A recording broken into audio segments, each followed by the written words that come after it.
Muito bem-vindos. Espero que vocês passaram pelo trânsito aqui da nossa nova avenida que está sendo construída. A gente ainda não sabe qual que é o final dela. Dizem que vai ter um túnel, só que só tem as bocas abertas. O interior do túnel ainda não foi licitado. Então, por isso que vocês pegaram um pouquinho de trânsito. Está fechado, né? Mas muito bem-vindos. O Clube Transatlântico tem a honra de fazer esse primeiro evento aqui desse ano. A gente pretende fazer uma série de eventos. A gente já começou com esse ciclo de palestras ao longo do segundo semestre do ano passado. A gente teve aqui um evento com o Mandic, teve um evento com alguns empresários, como o Ingo Brugger, que está aqui, sobre perspectivas. A gente teve também um sarau com o Mozarteum. E esse ano a programação vai ser bastante intensa. Esse evento chamou a atenção pela urgência do assunto, muita gente com dúvidas, tanto que vocês, espero que saiam daqui mais confusos do que entraram. Essa é a nossa intenção. De brincadeira, a gente deu o briefing aqui para os nossos advogados para que vocês saiam com uma mensagem positiva. Eles demoraram um pouco para reagir, mas eu acho que a gente vai conseguir tirar bom proveito daqui. Queria falar duas palavras aqui sobre o clube. O clube nasceu em 1954. Hoje, numa gaveta, eu achei um caderninho, um guia, que é o anuário do Clube Transatlântico. Quem está mais tempo aqui deve ter alguns em casa. E lá tinha o nome dos associados e o endereço da casa de cada associado. Achei interessante que hoje em dia seria impossível isso acontecer. Depois está lá para a gente dar uma olhada, quem quiser. Mas hoje, nessa casa nova, hoje nós temos a Magali, que organizou todo esse evento, e a Nalva, que cuida da parte administrativa do clube. Nós éramos, há 3 anos atrás, 110 funcionários. Hoje nós somos 2, graças a uma parceria excelente que nós temos com o Grupo Chalot, que arrendou todo o nosso espaço. Aqui estamos no espaço do Chalot, como uma cortesia da casa. Eu agradeço ao Eduardo por essa gentileza, a gente poder usar esse espaço, e a gente continua se sentindo em casa, e é uma parceria muito produtiva. E agora, inclusive, eles estão reformando o salão. O salão, nos próximos dias, vai ser inaugurado. Vocês vão ver um espaço cada vez mais moderno. Tem aqui alguns chats que a gente passa sempre para falar um pouco para onde a gente pretende caminhar. Nós nascemos em 1954, numa sede muito bonita, na 13 de maio. Eu lembro que o Porto Seguro fazia sempre as formaturas, então eu acho que o meu ano de formatura foi um dos últimos anos lá no salão. Depois desse casarão foi trocado num espaço aqui de 4.000 metros quadrados nesse edifício, que foi construído na época pela Hortif. Seguiram-se muitos anos, com muitas atividades, desde essa mudança para cá, com várias iniciativas, sempre tentando gerar recursos para poder estimular esse intercâmbio entre o Brasil e a Alemanha. No final das contas, a gente entendeu que é melhor entregar na mão dos experts do negócio de hospitalidade e eventos, e a gente se concentrar realmente no que interessa, que é criar esse tipo de encontros, esse tipo de network. E eu agradeço todas as sugestões que vocês puderem trazer. Está sendo um prazer também, dentro da diretoria, a gente organizar uma agenda bastante intensa, com cada vez mais participantes. Essa é a sede que alguns de vocês... Quem já conheceu essa sede? Quem vendeu? Você, né? Gerd Schröder, ele é o responsável para a gente estar aqui na Zona Sul. Esse excelente facility, que é esse lugar que assim que o túnel ficar bom, assim que a avenida ficar ótima, vai ser maravilhoso. Essa era a recepção, é um pouquinho de sessão nostálgica.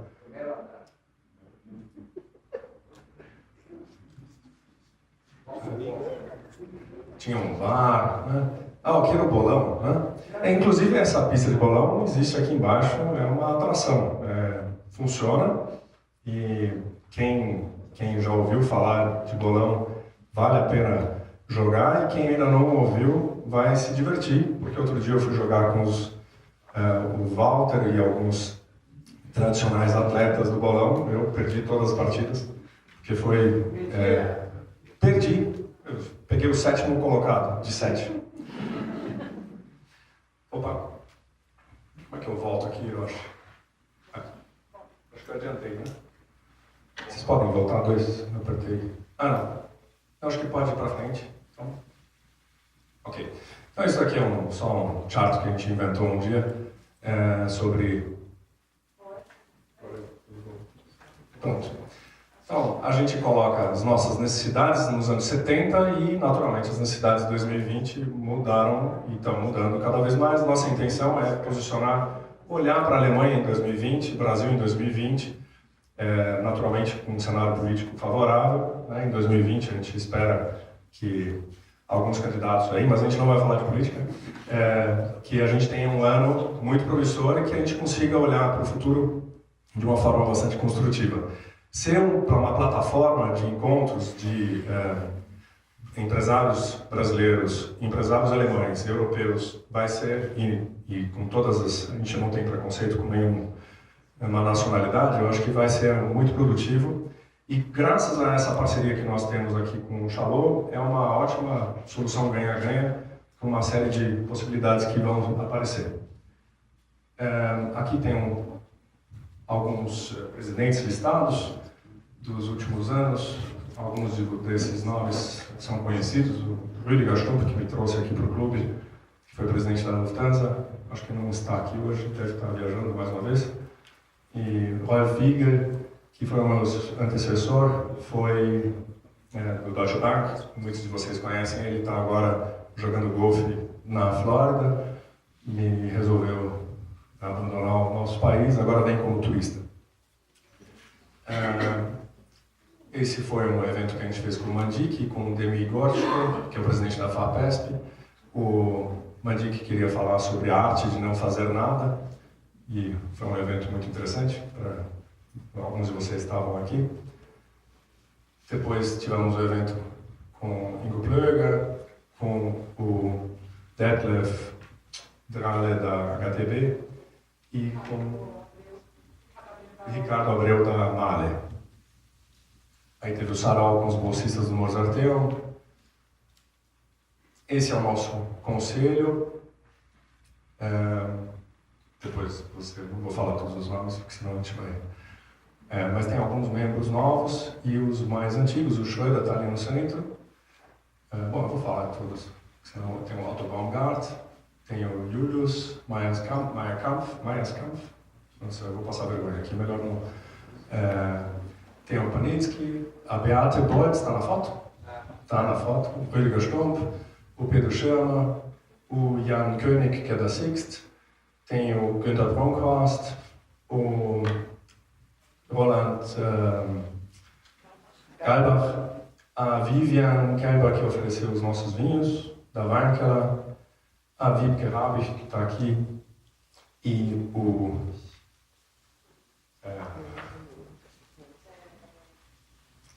Magali, você precisa saber o nome. Que vergonha que eu estou passando. Como?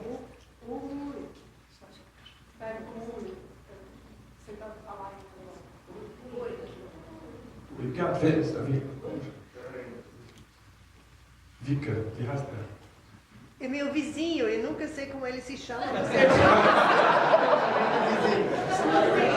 estou liberado, pronto. Bom, vamos ao que interessa. Eu vou chamar aqui ao que interessa e a gente vai passar para as apresentações. A gente ensaiou muito bem isso. Então, eu vou chamar o Marcel Marchese, que é sócio da RSVM. Vou pedir para você se apresentar e a gente acordou aqui no seguinte formato. O Marcel vai tentar falar 30 minutos sobre esse tema, vai se aprofundar um pouco. Depois a Raquel vai complementar mais 15 minutos, colocar um pouquinho mais de polêmica no assunto, e a gente termina com o Victor, que vai alfinetar um pouco a discussão. Espero que vocês aproveitem. A gente tem agora 1 hora pela frente de palestras, de apresentações. Depois a gente vai seguir para um painel de perguntas e respostas. E a gente acredita que antes das 9 a gente já esteja pronto para quem quiser jantar aqui conosco. Então eu espero que vocês aproveitem. Bom evento para todos. Marcelo, por favor. Eu vou pedir para você só se apresentar, falar um pouco do seu negócio. Primeiramente, boa noite a todos. É uma honra, obrigado pelos organizadores por terem me chamado.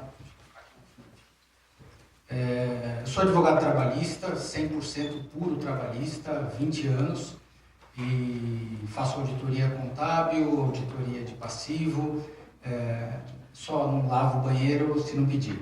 Mas e vim falar um pouquinho dessa tarefa ingrata, que é falar dessa legislação nova, tão nova que a única certeza que nós temos é que não temos certeza de como vai ficar. Então, quem afirmar que tem certeza já começa errando.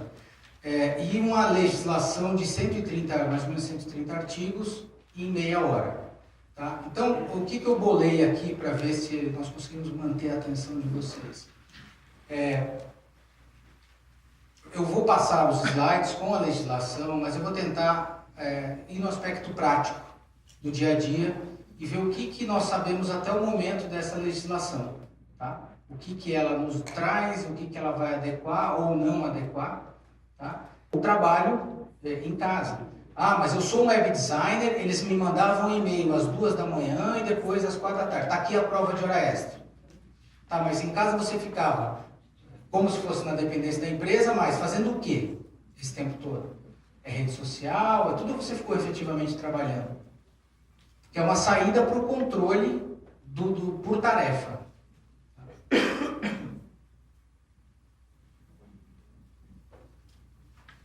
Aí, os impactos diretos, tá, além desse artigo da negociação, são a possibilidade de negociação individual ou por comissão de fábrica, tá, que é uma outra previsão da legislação, que não existia antes, tudo tinha que ser por meio do sindicato. Então, o que ela fez? O espírito todo, se nós chegarmos ao final dessa apresentação, ela afastou do sindicato uma grande fatia de poder. Quando ela tirou o financiamento e quando ela deu para a comissão de fábrica ou até para o indivíduo o poder de negociar com a empresa um banco de horas ou alguma outra condição do seu contrato de trabalho. Talvez, isso é uma opinião minha, visa facilitar as relações de trabalho e não burocratizar por meio de uma negociação sindical. Isso causa o enfraquecimento da negociação sindical, permitindo a flexibilização de jornadas extensivas. Aí entra o que a mídia divulgou, como você trabalhará escravo 12 horas por dia, mudará completamente a sua vida. Não, continua sendo o limite de 8 horas de trabalho mais 2 extraordinárias. Tá? Mas existe sim uma adequação para alguma situação diferencial.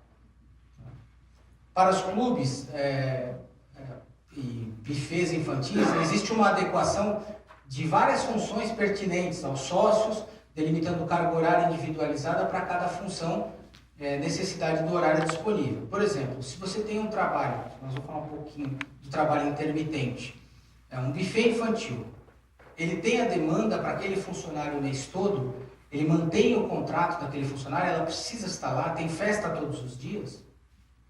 Então, é uma atividade que vai de encontro diretamente a essa intermitência. Olha, eu tenho em dezembro mais festas, eu tenho em janeiro poucas festas, 3 eventos. Então, a lei criou esse tipo de negociação por meio do contrato intermitente e por meio da negociação individual e negociado sobre o legislado, para permitir albergar esse tipo de categoria. Eu já fiz no escritório para 2 clientes o contrato intermitente.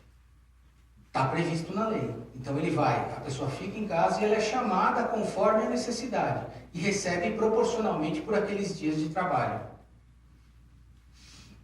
Claro que, sempre retornando que isso não pode ser aplicado para os contratos em vigor, né? São só para os contratos novos. Existe ainda a jurisprudência formada a respeito, não existe a jurisprudência, então por mais que nós tenhamos cautela, o que os advogados estavam discutindo com a doutora, estamos provocando o judiciário para ver as decisões que nós vamos obter nesse sentido.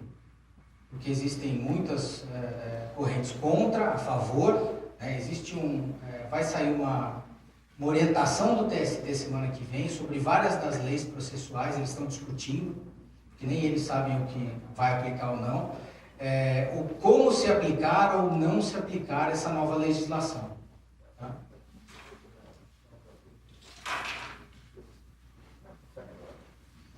O intervalo entre a jornada, da mesma forma, como eu disse.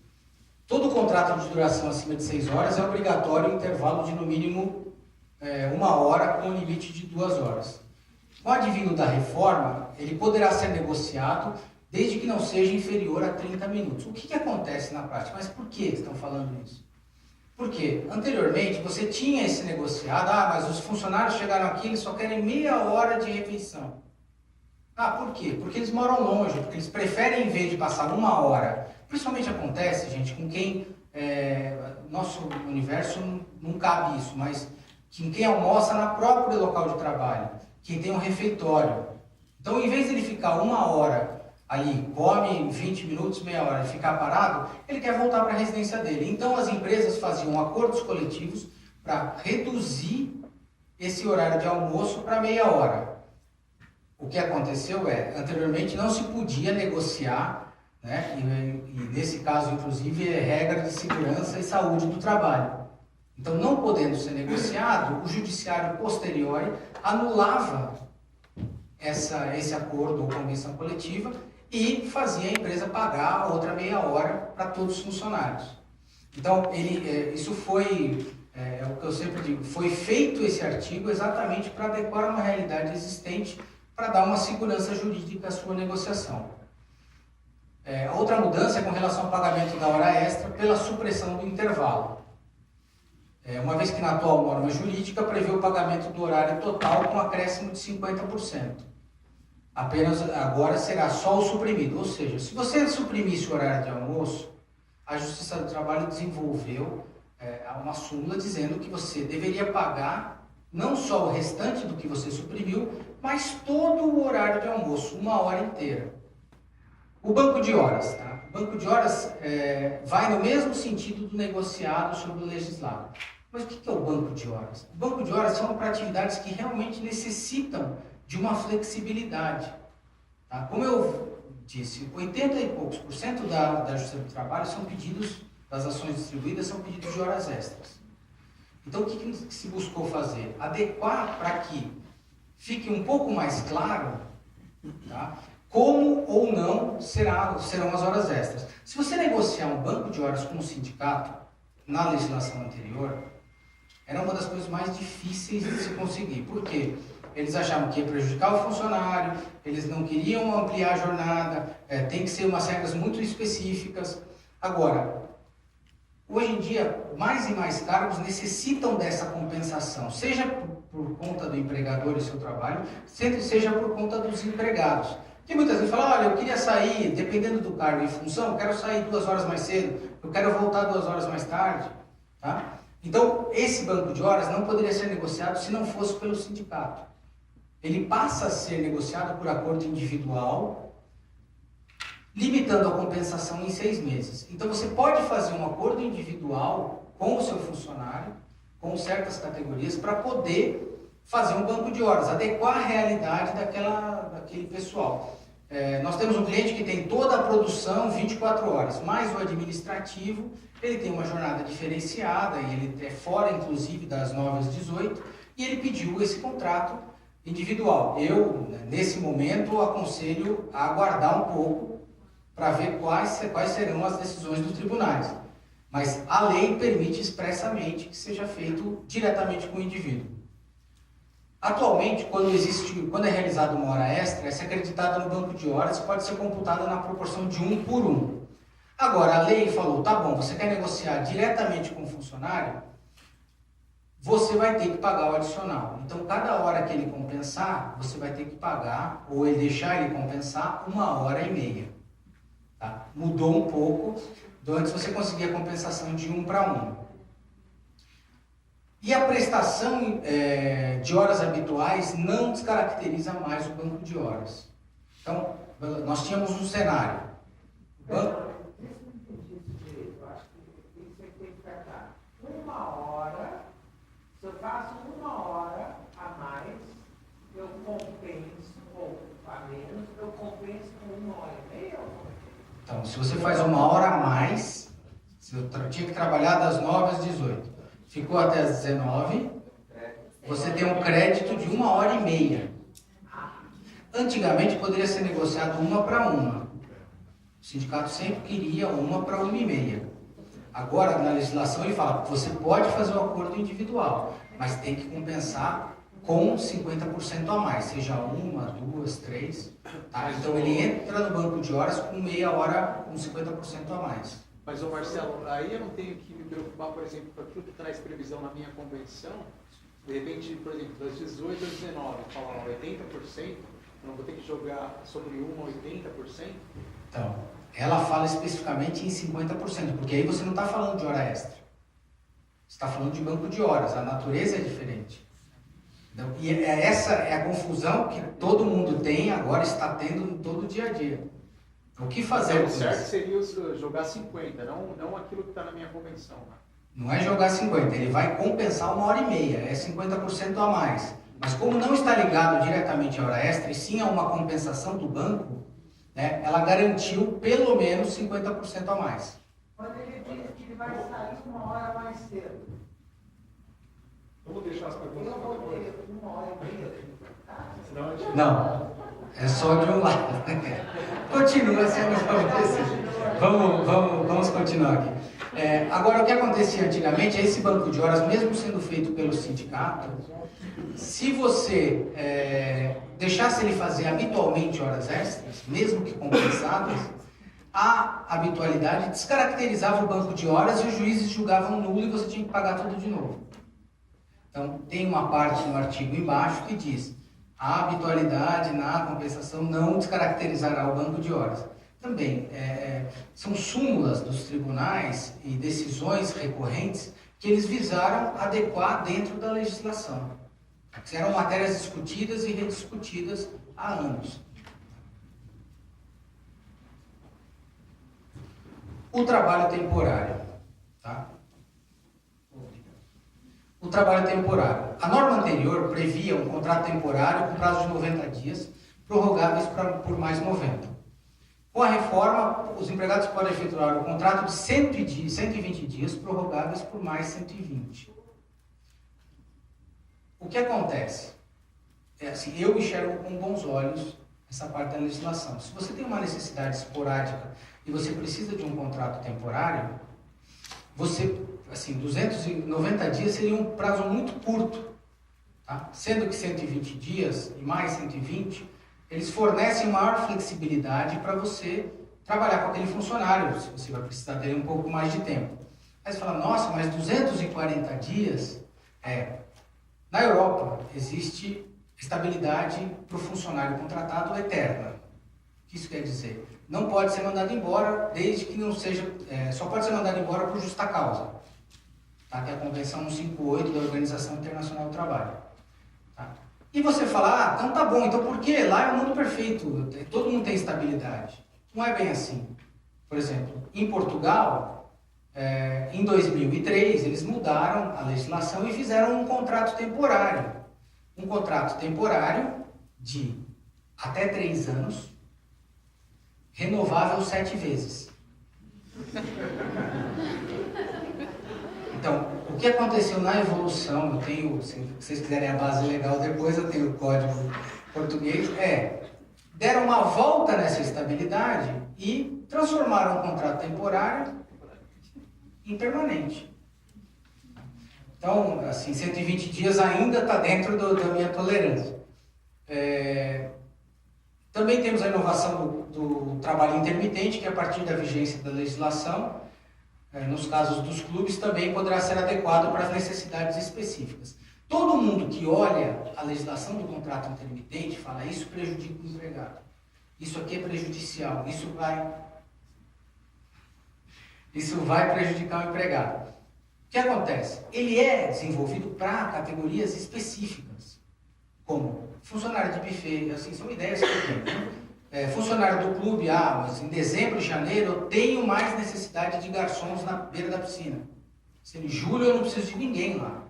Então é um contrato para esse tipo de necessidade, não para todos os contratos e não visar também burlar os direitos trabalhistas. Tá?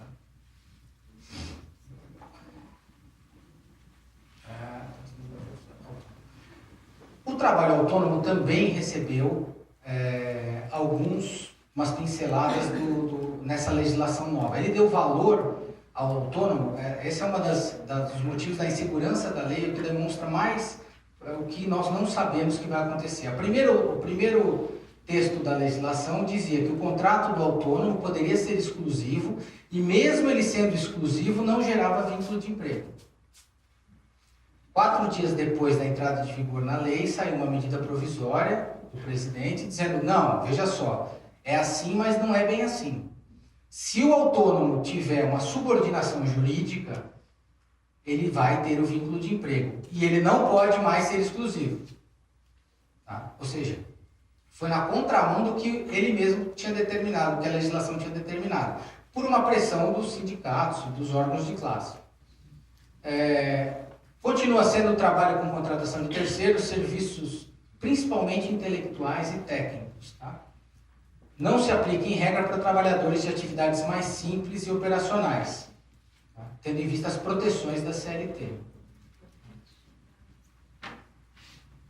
Agora, a contribuição sindical, que é talvez o calcanhar de Aquiles dos sindicatos aqui. O que mais influenciou, apesar da bandeira deles serem outra, é o que mais influenciou toda a reclamação sobre essa nova legislação. Então, a contribuição sindical era obrigatória uma vez por ano em março e tinha que ser descontado um dia de trabalho do funcionário. Ela passa a não ser mais obrigatória e ela demanda autorização prévia do funcionário.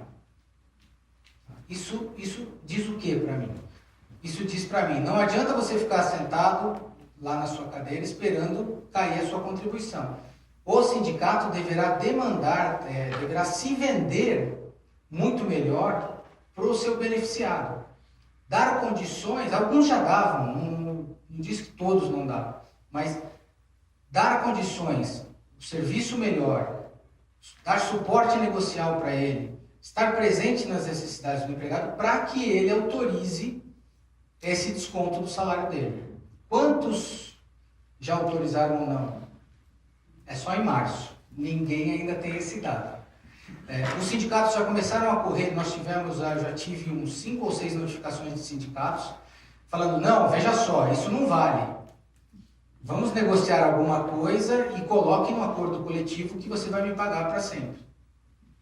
Tá? Mas é o que eu disse, ninguém sabe ainda o que vai ser feito ou não. Nenhuma empresa está fazendo. Os sindicatos metalúrgicos, o reajuste em novembro, não assinou a convenção coletiva, deixou para as empresas fazerem acordos individuais.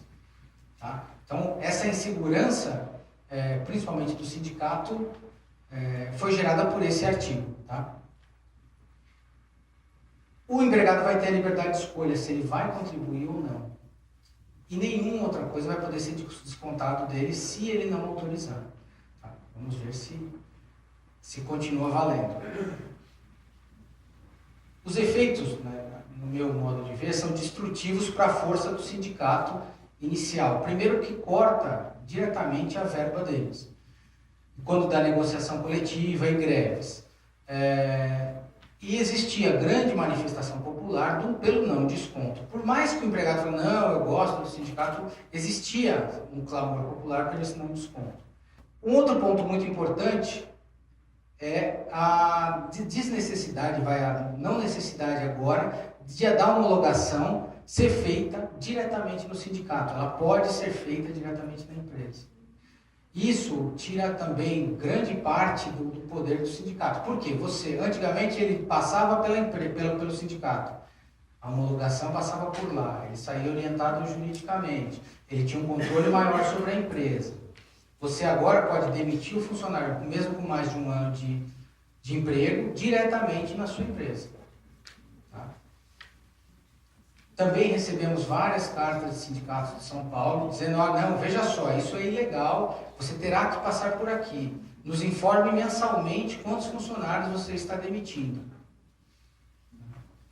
E é facultado aos empregados e empregadores, na vigência ou não do contrato, firmar o termo de quitação anual das obrigações. Isso eu não acredito que vá funcionar, seria como aquela carta da NET, você não deve nada do ano anterior, né? Porque é um artigo que você ainda está sob a égide do contrato de trabalho. Então, existe a hipossuficiência e você assina ou você não trabalha. Então, eu não acredito que seja adotado. Mas também eu não tenho nenhum caso ainda concreto nesse sentido. A terceirização da atividade fim, tá, que é um outro ponto muito importante, tá, que a lei foi passada um pouco antes da legislação trabalhista, mas ela se aproveita muito da legislação trabalhista, porque você agora pode terceirizar a atividade fim. Não existe mais aquela necessidade de automaticamente, se você terceirizou uma atividade fim, ela ser anulada e dar o vínculo de emprego. Claro que ela está dentro de uma legislação que fala do trabalho temporário, e é isso que está sendo atacado como uma fraqueza dela. Mas ela tem definições específicas na lei e também abre uma grande porta para você poder terceirizar a grande maioria das atividades da empresa. E um dos pontos muito interessantes a separação que fizeram, começaram a separar o funcionário, digamos assim, pelo menos é o meu entendimento, hipossuficiente do hipersuficiente, digamos assim, o que ganha mais, o que tem mais esclarecimento. Tá? Então, no artigo que fala das custas processuais, que são para pagar o governo para entrar com a ação, ele limitou só quem ganha até R$ 2.500 que pode pedir a isenção de custas. No mesmo sentido, o que ele está dizendo? Que nos contratos individuais, cuja remuneração seja superior a 2 vezes o limite máximo da Previdência, aproximadamente R$ 9.000, você pode colocar uma cláusula compromissória de passagem na Câmara Arbitral, antes de você entrar no Judiciário. Então você pode negociar numa Câmara Arbitral antes de ir para o Judiciário. Ao mesmo tempo que ele permite que o acordo, no outro artigo, o acordo extrajudicial feito entre empresa e empregado, talvez seja um dos mais interessantes também, pode ser homologado diretamente na Justiça do Trabalho. Então, ou seja, você tem um funcionário que já era diferenciado na Justiça do Trabalho, ele ganha R$ 10.000. Então você pode fazer um contrato visando que ele passe na Câmara Arbitral antes de ir para o Judiciário. Bem, ele pode passar e não querer acordo. Ou ele pode passar, o que nós vemos na realidade, você tem um funcionário seu que você quer fazer um acordo. Antes você não tinha essa possibilidade de fazer o acordo, porque ele poderia mesmo assim lhe processar no Judiciário. Tá? Hoje o que você faz? Você faz um acordo com ele extrajudicial, a lei ampliou a competência da Justiça do Trabalho e você protocola esse acordo no Judiciário. Um acordo extrajudicial. Não sem a necessidade de fazer uma ação e depois fazer o acordo. E o juiz trabalhista poderá sim homologar esse acordo. Tá? Então, isso, não sei, na opinião, ele visa adequar uma situação que já acontecia para cargos com um pouco mais de um salário maior, com um nível melhor, tá? E acordos maiores. Tá? Então, você protocola o acordo, não há necessidade de fazer uma ação. E o executivo, você vai ter a segurança jurídica que o executivo não vá lhe processar na Justiça do Trabalho. Posso fazer um acordo com você? Para a gente passar os próximos slides para a Raquel. E vai ser. Se você quiser finalizar, Se eu vou finalizar, tá, 1 minuto. Tá, então, esse é o último ponto que eu tinha, inclusive, foi o mais importante para falar. Tá? São os honorários advocatícios e sucumbenciais. Tá? Esse é um dos pontos mais delicados da reforma, é o que está dando mais confusão, tá? Que é o quê? Antes, a pessoa poderia ingressar no judiciário sem nada pagar, nem de custas e nem de sucumbência para outra parte. Só que em todas as outras justiças, você, quando demanda contra terceiro, você está sujeito a pagar custas ao Estado, desde que você possa, não seja pobre na acepção da palavra, e honorários sucumbenciais. Tá? O que a legislação trouxe? Ela igualou as outras justiças. Qual foi o impacto? Uma redução imediata das ações trabalhistas, no primeiro mês 90%, mas não é parâmetro. Depois, no segundo mês, nós temos acho que 40% de redução absoluta. Por quê? Você tem que ganhar menos do que R$ 2.500 para pedir, R$ 2.500 para pedir a justiça gratuita. Tá? E, se você perder, você paga o advogado da outra parte. Mas não é perder 100%, porque é uma sucumbência recíproca. Então, se você pediu 500 mil e ganhou 100 mil reais, você sucumbe em 400 mil. Então, o que acontece? Na prática, os advogados vão ter que tomar muito mais cuidado na hora de fazer os pedidos. Os pedidos deverão ser líquidos, ser obrigado pela legislação nova. E o que nós acreditamos, acho que a doutora também, é que haverá um pouco mais de seriedade na hora de se formular um pedido numa ação trabalhista. Que é a única coisa que se espera. Para nós, advogados que defendemos a empresa, talvez para os empresários, que para mim é o mais importante, é que haja seriedade no pedido. Tá?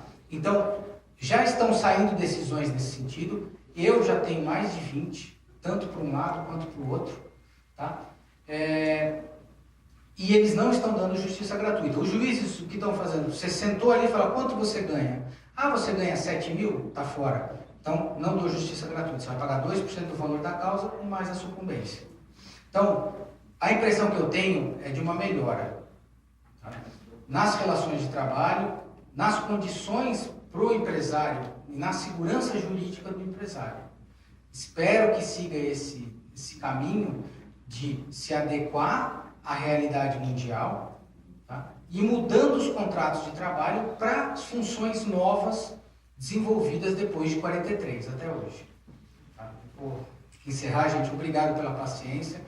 Desculpa falar correndo. Tentei ser o menos técnico possível. Obrigado.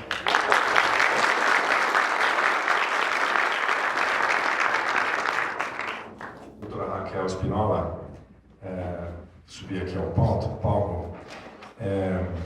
Gostaria de fazer aqui acho que eu não fiz isso para o Marcel, mas ler um pouquinho da mini biografia que vocês puderam conferir. Doutora Raquel Spinola Castro e Canto, advogada formada há 27 anos, especializada em Direito do Trabalho e Propriedade Intelectual.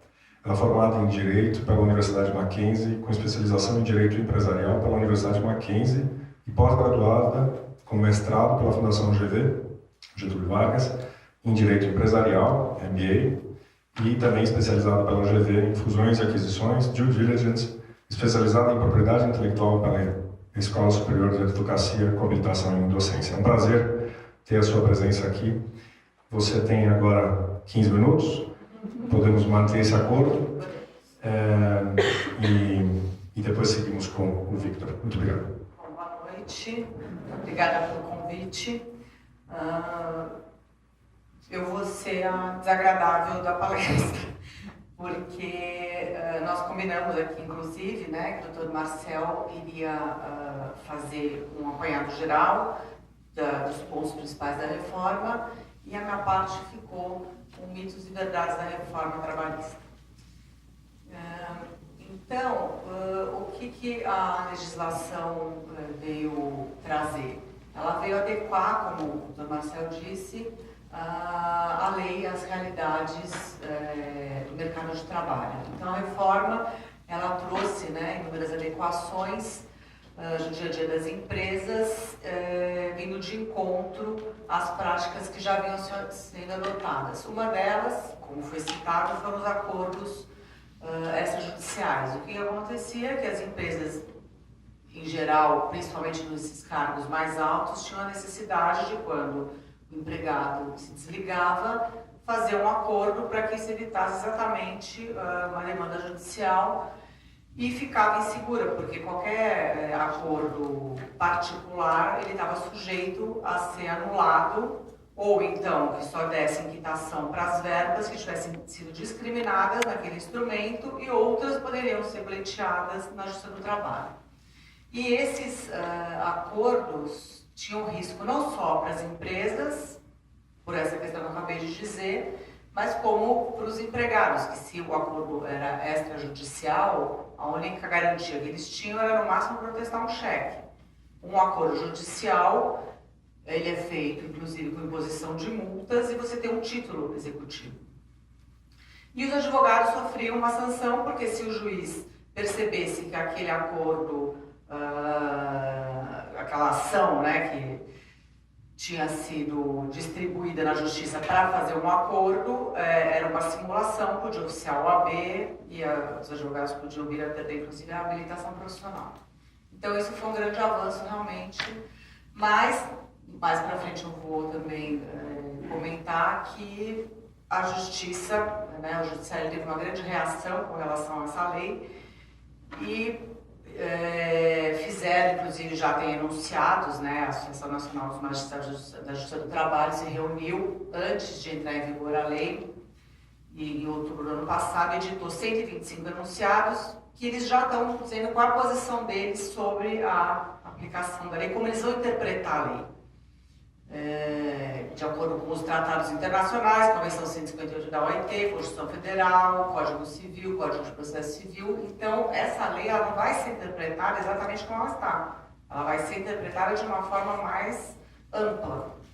Inclusive, a própria lei ela veio dizer isso. Ela veio dizer que a Justiça do Trabalho vai interpretar de acordo com o ordenamento jurídico como um todo. Então, isso veio para o bem e veio para o mal. Então, voltando aqui ao título, né, as alterações, nós tivemos uma alteração que é muito importante, era a responsabilidade do ex-sócio, né, que a gente brincava que no Brasil, uma vez ex-sócio, você morria responsável pela empresa, nunca mais acabava a sua responsabilidade, né. A gente já teve caso no escritório que o ex-sócio já tinha se desligado há 14 anos, quando ele via, ele tinha a conta penhorada por um processo da época já tinha saído. Isso a lei veio resolver.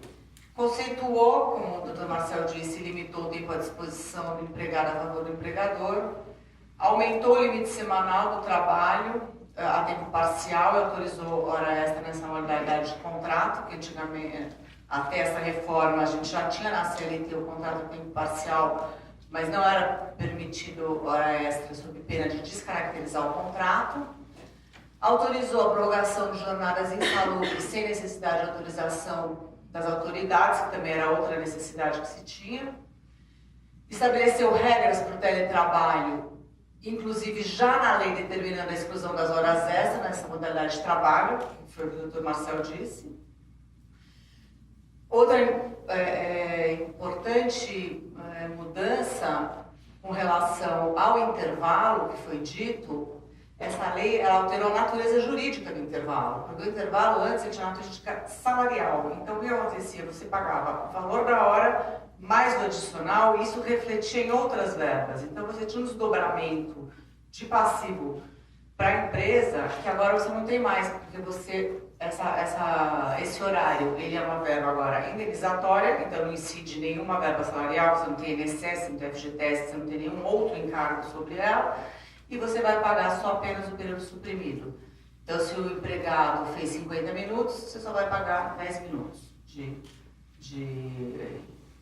faltam, né? Antigamente, o empregado fazia 50 minutos de intervalo, você pagava 1 hora extra com adicional. Introduziu o parcelamento das férias em 3 vezes, tarifou o dano extra patrimonial, então o dano moral foi tarifado, introduziu o conceito de contrato intermitente. E ele ficou miúdo no seu texto. E agora? Tem como aumentar lá em cima, será? Bom, ele dispensou a homologação da rescisão, como foi dito, por parte dos sindicatos, que também era outro entrave, porque o sindicato ele não reconhecia a dispensa por justa causa, por exemplo, então tinha um problema sério, porque não havia homologação de rescisão por justa causa. Agora a função do sindicato é administrativa, ela não é judicial, então ele não tem que reconhecer nada. possibilitou que o banco de horas fosse estabelecido por acordo individual, bem como o acordo 12 por 36, extinguiu a contribuição sindical, a rescisão por mútuo acordo, né, que todo mundo já faz, porque não existe pedido de demissão no Brasil, né, todo mundo pede para ser demitido. Então, o que acontecia?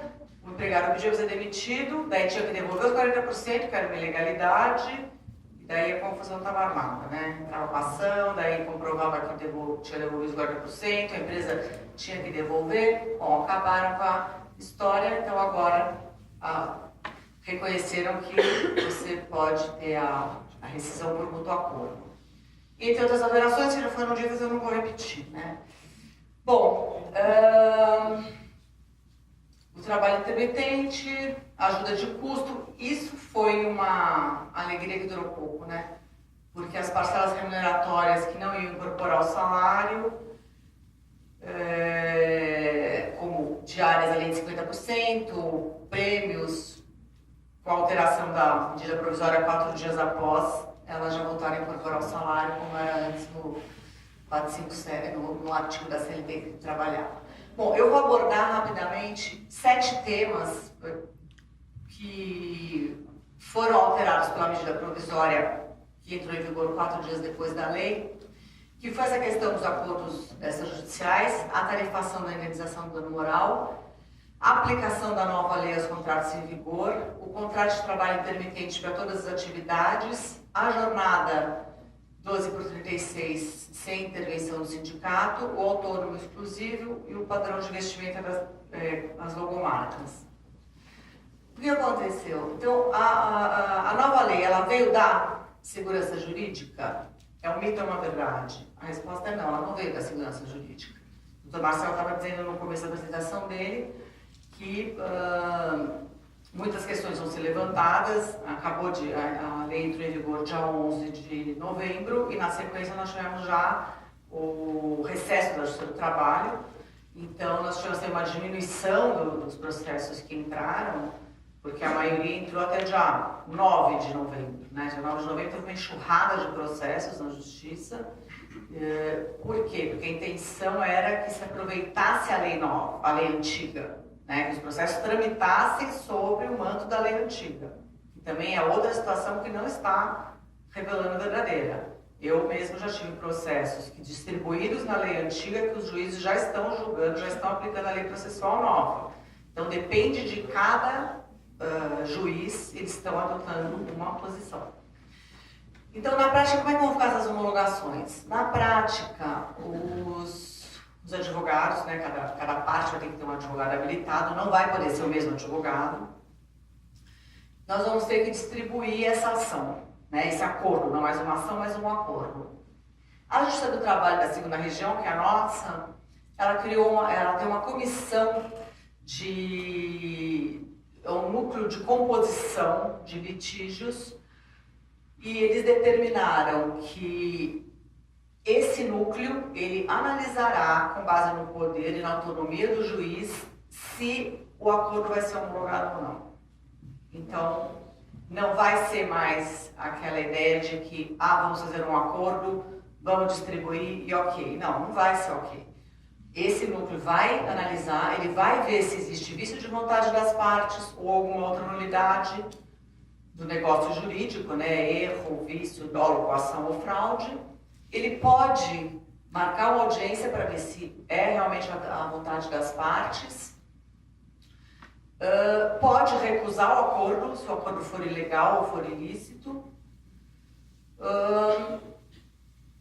E ele vai decidir o que é o pior para, né, que geralmente as empresas, a ideia quando você tem segmentos, eu atuo em vários segmentos que a necessidade de você trabalhar com pessoas jurídicas contratadas em razão tanto da natureza da atividade como do salário das pessoas contratadas, e vai ficar na mão do juiz decidir se aquele acordo pode ser feito sem vínculo de emprego ou não. Então isso eu acho que é um entrave que não ficou bom para ninguém. Tarifação do dano moral. A reforma, ela tinha trazido essa fixação do dano moral, né? Tomando por base o salário do empregado. Esse critério é um critério inconstitucional, porque você não pode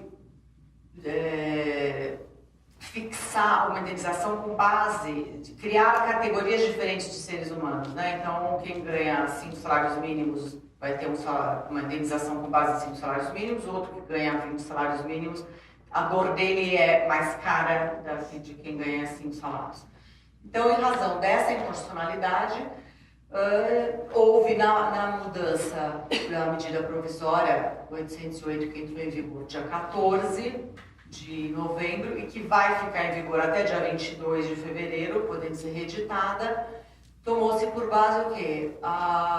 O teto de benefícios da Previdência Social. Então, esse critério é um pouco mais igualitário, se bem que alguns juízes já estão dizendo que não vão seguir esse critério. Esse critério também é inconstitucional, não se pode medir a dor do ser humano, porque isso afrontaria um princípio constitucional que é da dignidade da pessoa humana. Então também a gente não sabe como é que isso vai ficar.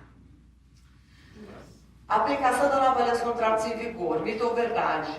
É outro mito também, porque só dia 6, né, como o doutor Marcelo estava dizendo, o Superior Tribunal do Trabalho vai decidir se a nova lei vai aplicar para os contratos em vigor, como a lei determina, que ela já aproveitaria os contratos em vigor, ou se será respeitado o direito adquirido e o ato jurídico perfeito dos contratos que já estavam em andamento.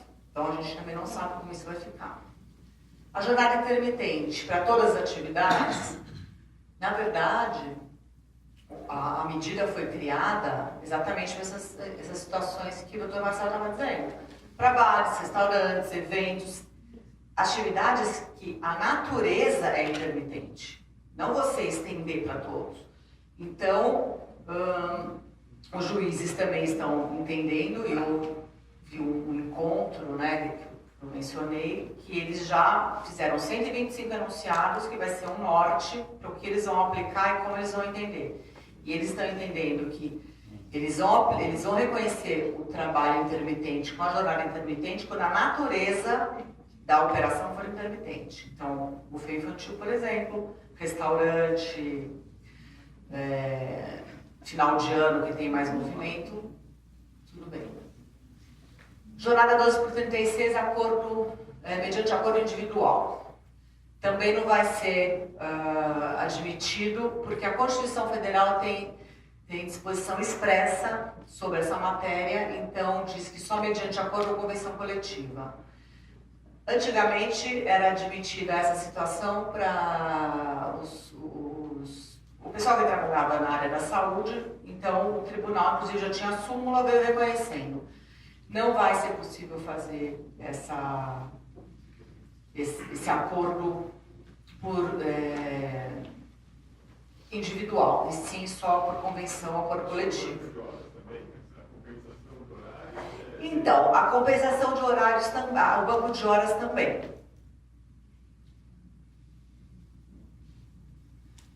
Porque você teria que dar uma contrapartida, né? As convenções coletivas, elas têm uma contrapartida para que tenha o banco de horas. Então, ela tem, ou por exemplo, que você tenha um seguro de vida em grupo, ou que você tenha as empresas que dão plano de saúde, que você tenha um beneficiário a mais para que você possa ter um banco de horas. Autônomo exclusivo. O autônomo exclusivo antes da reforma, como era a interpretação antes da lei? O artigo 3º não mudou. Se um contrato de PJ ou de quem quer que seja autônomo continuar tendo os requisitos do artigo 3º da CLT, que é subordinação, habitualidade, pagamento de salário, pessoalidade, que a pessoa não pudesse fazer substituir por outra, o judiciário pode declarar aquela pessoa como empregado, porque esse artigo não foi mudado. A ideia era que você tivesse, pela nova lei, desde que você cumprisse os requisitos tributários na prática, né? Porque se você tivesse uma empresa, se você tivesse um RPA e cumprisse todos os requisitos legais, você poderia ser considerado um autônomo exclusivo. 4 dias depois, a alegria acabou. Alterou a redação da lei e disse que é vedada a celebração de cláusula de exclusividade. Então não pode mais ter uma cláusula de exclusividade, não existe mais o autônomo exclusivo. O que a gente conversa com os clientes é você comprovar que você negociou os termos do contrato. Então, no mínimo amanhã você vai ter, né, um gato vai puxar pelo rabo para dizer, olha, mas eu negociei, então ele estabeleceu os parâmetros dele, o meu ganha mais que 11 salários mínimos, que é o teto da Previdência. Alguma discussão você vai ter, né? Padrões de vestimenta. Esse assunto vem gerando indenizações altas de dano moral. Por quê? Porque os empregados trabalhando no comércio varejista, com ações reclamando dano moral por terem que vestir uniformes com logomarca da empresa e de terceiros. E tenho visto várias indenizações já confirmadas no Tribunal Superior do Trabalho de que geraria dano moral. E veio, então, a lei, com a reforma trabalhista, estabelecer nesse artigo 456A que, face ao poder diretivo do empregador, ele pode estabelecer que o empregado use um uniforme e use o uniforme com as logomarcas que patrocinam ou que vendem produtos do estabelecimento e que isso não geraria dano moral. Está pacífica essa questão? Também não. Por quê? Porque os juízes, grande parte deles, entende que o poder diretivo do empregador sofre limitações frente aos direitos fundamentais da personalidade previstos na Constituição Federal e que a CLT é uma lei inferior e ela não pode ferir a Constituição Federal. Então, esses são alguns exemplos, entre outros que eu podia dar, mas que eu tenho só 10 minutos. O que aconteceu depois da reforma, depois que saiu a legislação trabalhista, nessa reforma? Teve uma reação do Judiciário e o presidente da Associação Nacional soltou essa nota dizendo que a aplicação da nova lei terá uma análise cuidadosa dos magistrados do trabalho à luz da Constituição da República, das convenções e tratados internacionais em vigor na ordem jurídica brasileira. Eles fizeram um encontro com 600 juízes e advogados, procuradores, fiscais e editaram 125 enunciados discutindo a constitucionalidade da reforma. E esses enunciados são o quê? São súmulas que eles vão aplicar, são diretrizes que eles vão aplicar para cada situação, né? Eles se basearam nessa teoria vinda aí do direito alemão, de que atualmente você não pode, né, que é o diálogo das pessoas, você não pode analisar uma norma só com base no que ela está dizendo. Você tem que analisar a norma com base em todo o ordenamento jurídico. Então, a legislação, eu acho que essa reforma ela trouxe mais insegurança do que segurança, né, porque ninguém sabe o que vai acontecer. E a sugestão é que a gente tenha cautela aí nas mudanças que vão implementar. É isso, obrigada.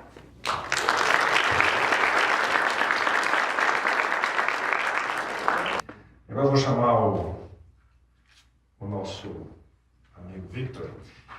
Victor é um amigo do IO e, entre outros parceiros que o clube tem, o IO é um grupo de empreendedores que se unem no mundo inteiro, são 13 mil membros. Aqui no Brasil nós somos 108. E Victor também, o Edson, que são membros aqui, a gente acho que tem mais alguns CEOs presentes, mas o clube também tem uma rede de parceiros como o Consulado, o Goethe, várias entidades alemãs que fazem e ajudam o clube a promover esses eventos. Tem um currículo aqui, um mini bio, eu pedi um mini bio. Eu não vou ler tudo, só vou ler a parte rosa. Você veio do Paraguai aqui, né? Bom, o Victor é paraguaio, mas veio a versão original dele. Ele é CEO da Thomas International Brasil, vice-presidente de operações da Thomas International Latino-Americana. Já rodou bastante a América do Sul. É palestrante, consultor de empresas, já palestrou na TAM, na Pirelli, na Pfizer, na Gol, na Yamaha, na Mercedes. Especializado em treinamentos comportamentais, de vendas e projetos de recursos humanos. Ele é especialista em referência nacional no conceito DISC, que permite análises comportamentais de pessoas, tem certificado no Executive Life and Career Coaching pela Integrated Coach Institute. Prazer ter você aqui também. A ideia é também trazer um não advogado, por isso que ele até veio sem meia, para contrapor aqui um pouco. Eu também vim mais casual, porque eu não queria deixar a parte mais formal com os advogados. É um prazer ter você. Agora você tem 5 minutos, é isso? 17. Então, ok. Obrigado, pessoal. Obrigado pelo convite. Parabéns pela iniciativa. Dizem que para fazer um bom incêndio basta um fósforo. Então eu vou tentar ser esse fósforo e mostrar um pouquinho para vocês. Hoje em dia, na verdade, eu me dedico ao coaching.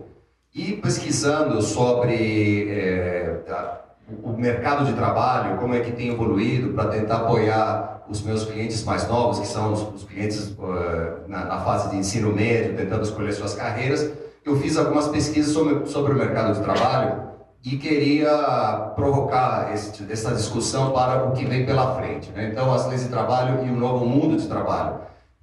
Provavelmente, sempre a gente se pergunta sobre o emprego, quando nós vamos, de repente, aconselhar os nossos filhos ou alguém mais novo, sempre estamos preocupados em o emprego, sendo que essa palavra, pessoal, provavelmente vai sumir do dicionário deles. Eles não estão mais preocupados no emprego, mas sim no que eles vão fazer no que eles vão trabalhar para ganhar dinheiro, né? Então, o trabalho, às vezes, sem fronteiras definidas, como isso pode influenciar as novas leis. Hoje, pessoal, é impensável para um novo profissional, nós vamos ter aí uma inserção de gente nova no mercado de trabalho, pensar em, eu estava na internet, no Facebook, ou eu estava pesquisando na internet e no Facebook sobre meu trabalho. Eu estava no Google fazendo uma pesquisa que depois iria utilizar como matéria para meu trabalho. Então fica muito difícil separar essa parte do lazer do trabalho, principalmente para os mais novos. O trabalho migra para um momento em que as fronteiras entre esse tempo de trabalho e lazer, então, irão desaparecer. E as novas gerações sempre transformaram o mundo com suas novas ideias. Só que agora essas transformações acontecem de uma maneira muito mais rápida. Só para vocês terem uma ideia, de acordo com a consultoria Deloitte, 75% da força de trabalho do mundo em 2025 será de pessoas da geração Z. Então, muitos têm ouvido a geração Y, a geração Y já está caindo fora. Está entrando uma nova geração, é a geração Z, e nós temos que tentar entender como esta geração pensa e entender também que o que eles esperam de todo este mundo é que ele evolua numa velocidade muito mais rápida do que talvez eles tenham percebido, né? E podemos viver uma escassez de médicos e cientistas a partir de 2020, só para vocês terem uma ideia, né? Então pode ser, inclusive, muitos já devem estar sabendo do Watson, né? Que é um robô inteligente da IBM, que já está trabalhando como advogado, já está trabalhando como enfermeiro, e está, então, promovendo e provocando muitas mudanças, tá?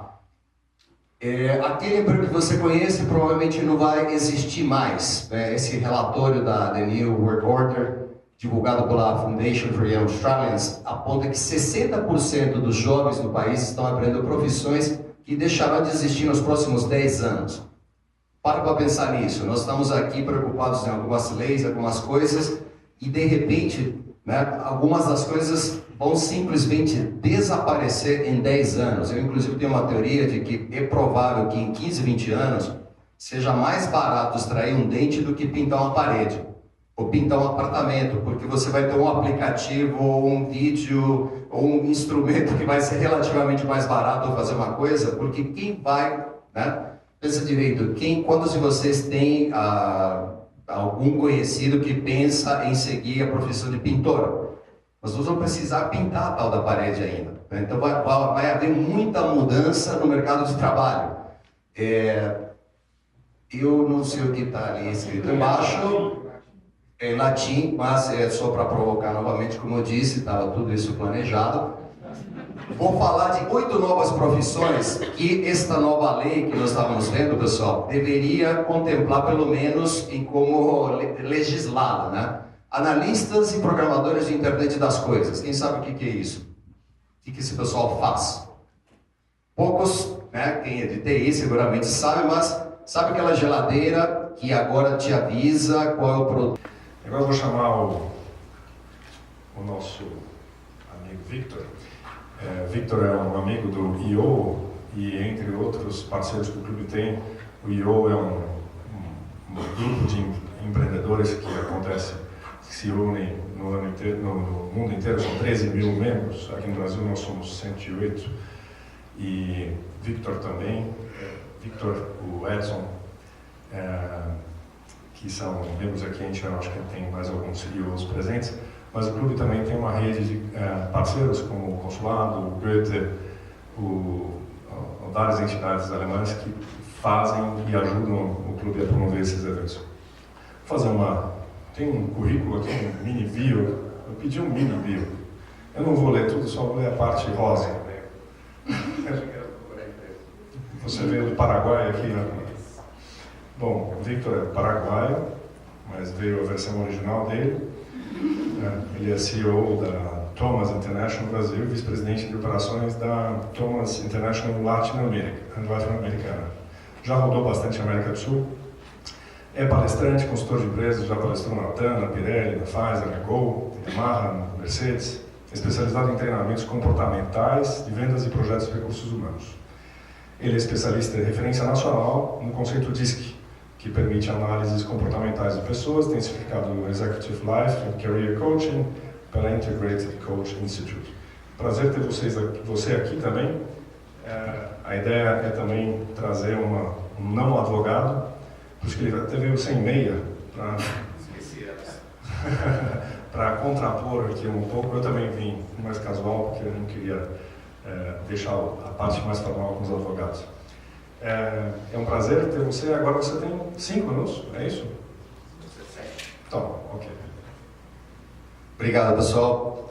Obrigado pelo convite. Parabéns pela iniciativa.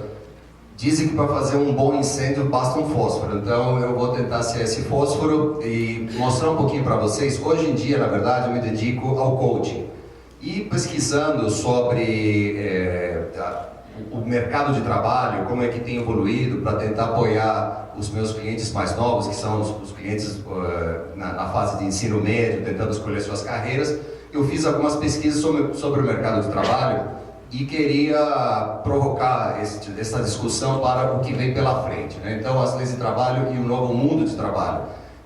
Provavelmente, sempre se pergunta sobre o emprego, quando nós vamos, de repente, aconselhar os nossos filhos ou alguém mais novo, sempre estamos preocupados em o emprego, sendo que essa palavra, pessoal, provavelmente vai sumir do dicionário deles. Eles não estão mais preocupados no emprego, mas sim no que eles vão fazer no que eles vão trabalhar para ganhar dinheiro, né? Então, o trabalho, às vezes, sem fronteiras definidas, como isso pode influenciar as novas leis. Hoje, pessoal, é impensável para um novo profissional, nós vamos ter aí uma inserção de gente nova no mercado de trabalho, pensar em, eu estava na internet, no Facebook, ou eu estava pesquisando na internet e no Facebook sobre o meu trabalho. Eu estava no Google fazendo uma pesquisa que depois iria utilizar como matéria para meu trabalho. Então fica muito difícil separar essa parte do lazer dado o trabalho, principalmente para os mais novos. O trabalho migra para um momento em que as fronteiras entre esse tempo de trabalho e lazer então irão desaparecer. E as novas gerações sempre transformaram o mundo com suas novas ideias. Só que agora essas transformações acontecem de uma maneira muito mais rápida.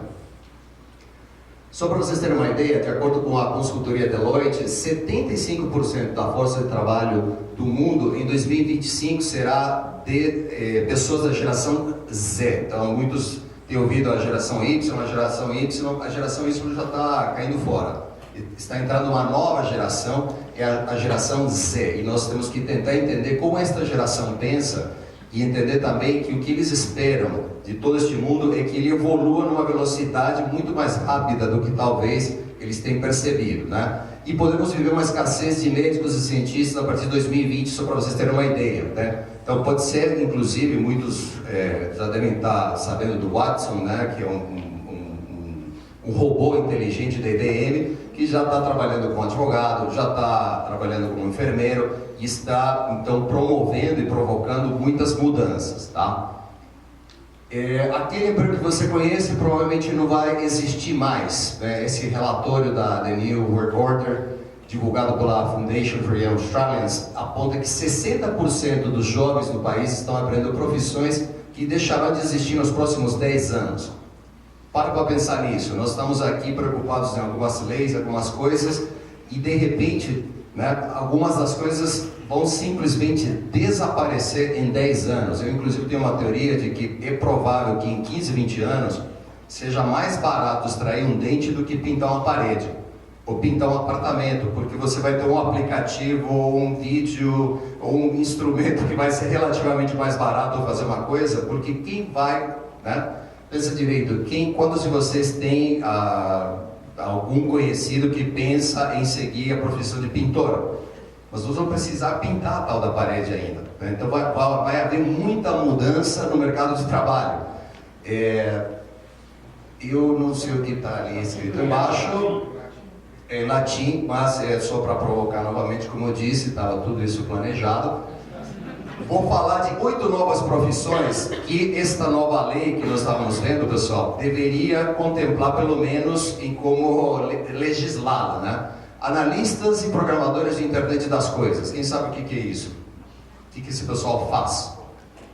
Poucos, né? Quem é de TI seguramente sabe, mas sabe aquela geladeira que agora te avisa qual é o produto que está faltando na tua geladeira e manda uma ordem de compra para o supermercado? Isso é internet das coisas, tá? Então nós vamos ter um profissional que precisa pensar deste jeito, tá? Essa é uma profissão nova. Design de órgãos, né?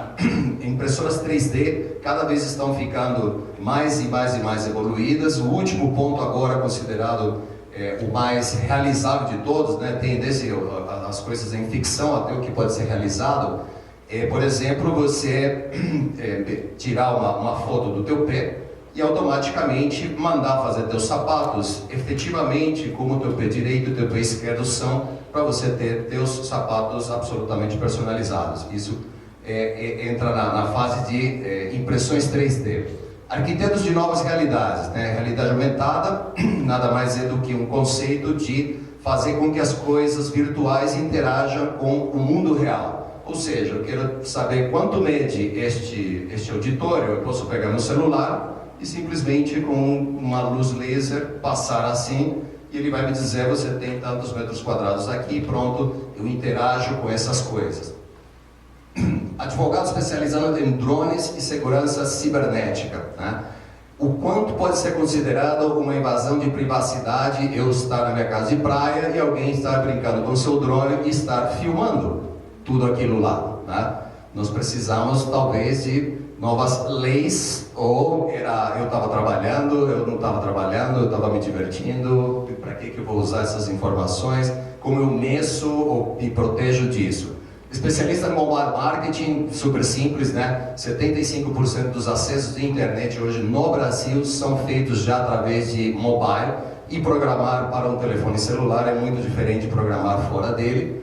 Gerente de marketing digital também é uma carreira já absolutamente em voga hoje, em qualquer agência. Quem trabalha com agência sabe, inbound marketing, né? E por ali vai.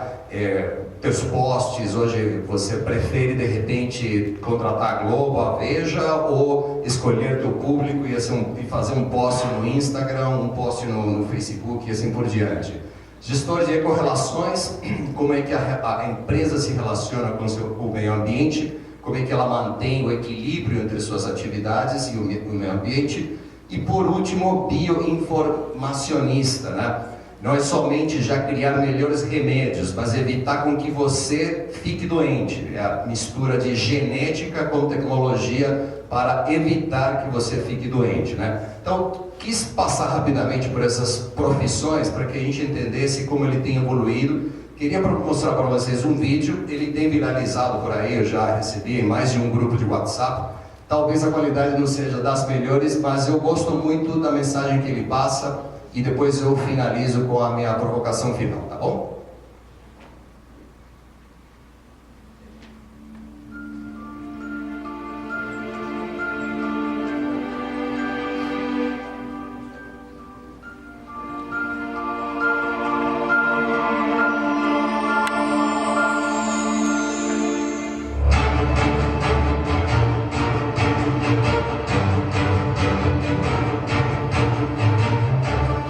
1998, a Kodak tinha 170 mil funcionários e vendeu 85% de todo o papel fotográfico vendido no mundo. No curso de poucos anos, o modelo de negócios dela desapareceu e eles abriram falência. O que aconteceu com a Kodak vai acontecer com um monte de indústria nos próximos 10 anos. Você poderia imaginar, em 1998, que 3 anos mais tarde você nunca mais iria registrar fotos em filme de papel? No entanto, as câmeras digitais foram inventadas em 1975. Assim como acontece com todas as tecnologias exponenciais, elas foram decepcionantes durante um longo tempo, até se tornarem imensamente superiores e dominantes em poucos anos. O mesmo acontecerá com a inteligência artificial, saúde, veículos autônomos e elétricos, com a educação, impressão em 3D, agricultura e empregos. O software irá destroçar a maioria das atividades tradicionais nos próximos 5, 10 anos. O Uber é apenas uma ferramenta de software. Eles não são proprietários de carros e são agora a maior companhia de táxis do mundo. A Airbnb é a maior companhia hoteleira do mundo, embora eles não sejam proprietários.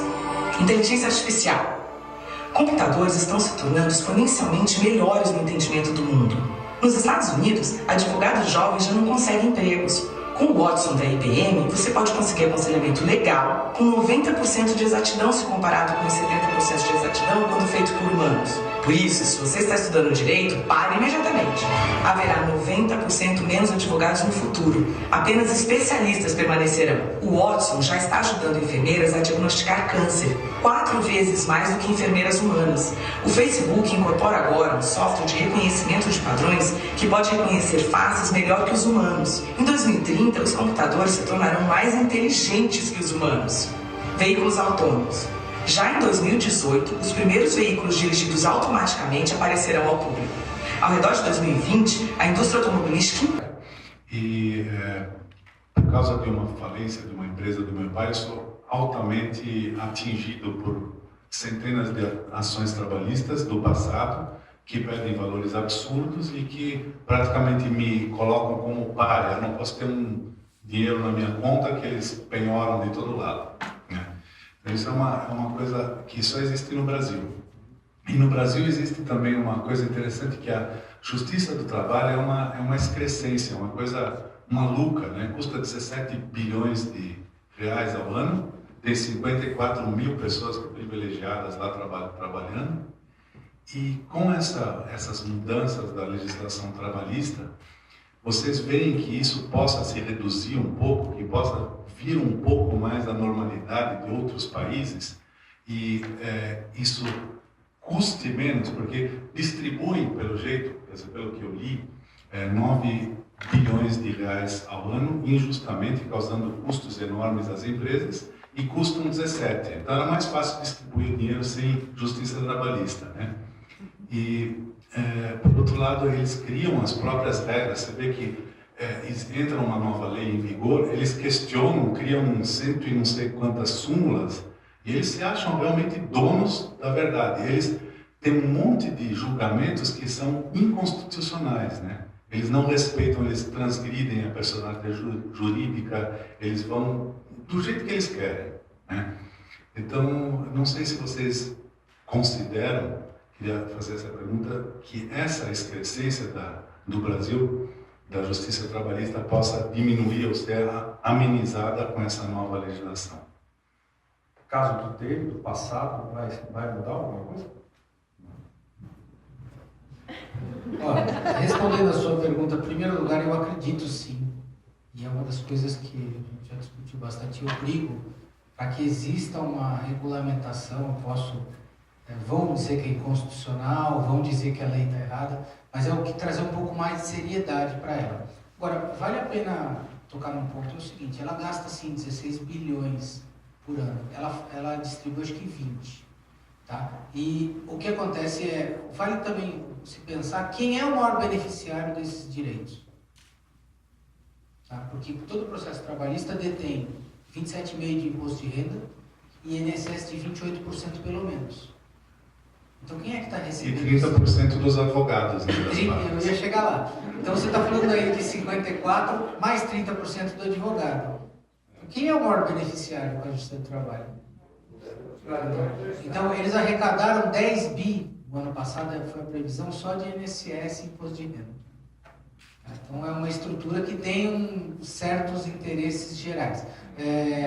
Mas foi o que a doutora falou do artigo da sucessão, que deve ser provada agora de uma forma mais cabal, de uma forma que você teve benefício com aquilo, que sua empresa que foi sucessora teve a mesma atividade, o mesmo fim econômico, tá? Então, nós já preparamos, eu tenho certeza também, várias teses de defesa nesse sentido. E eu tenho muitos clientes nessa situação chatíssima, e nós estamos já alegando desde já. Se vai retroagir ou não, também vai depender. O nosso papel eu quero um pronunciamento no que diz respeito à letra de lei. Então, nós vamos provocar para que isso seja uma moralidade futura. O que eles estão fazendo ou não, nós vamos descobrir daqui a 3, 5 anos. Mas você tem agora uma arma um pouco mais forte do que simplesmente o jus esperneandi. Você tem uma lei que diz, eu estava falando do banco de horas para você, né? Eu disse uma coisa, a doutora... Por quê? Porque está na lei, mas existe uma Constituição que diz uma parte ao contrário. Existe contrapartida? Existe a meia hora a mais. Essa contrapartida vai valer? Nós não vamos saber. Nosso papel é provocar. E o direcionamento do advogado, nós dois defendemos empresa, é tentar fazer essa moralização acontecer. Não simplesmente sucumbir à decisão do TST.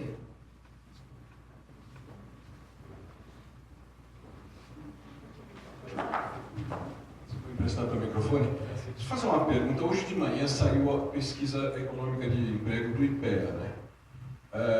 Os dados foram comparando dezembro de 2016 e dezembro de 2017.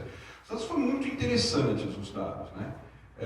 A gente teve uma diminuição efetiva de desemprego, nesse momento, não simplesmente uma diminuição da perda de empregos, mas efetivamente houve um aumento no nível de emprego, mas houve em torno de 6%, isso é bem significativo, mas houve uma diminuição em torno de 3,2% das carteiras assinadas.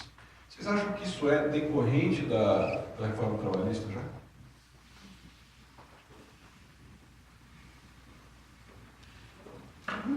Sobrou para você. Eu acho que não dá para saber, é muito recente, mas eu acredito que isso sempre aconteça, né? Recentemente saiu também uma matéria no Valor Econômico que nós vamos entrar num outro ciclo de crise de 6 anos de economia. Então, eu acho que essas coisas acontecem de aumento de contratação quando a economia está aquecida. Isso tem muito mais a ver com economia do que com a legislação trabalhista, eu acho. Acho que ainda é cedo para você dizer, na minha opinião, porque é uma lei que entrou em vigor no final do ano, já está tendo toda essa reação. Mas pode ser que isso esteja acontecendo. Mas não vejo essa reação tão automática com relação à mudança na lei. Bom, eu sou Gerd Schröder e gostaria de saber dos senhores, objetivamente, se os senhores estão confortáveis e se sentem realmente bem com essa nova lei, que me parece muito mais ser uma coxa de retalhos do que efetivamente algo que possa ser de utilidade melhor para os próximos anos. Os senhores se sentem confortáveis com isso? Ou simplesmente é uma grande enganação de que há realmente um movimento em relação à justiça?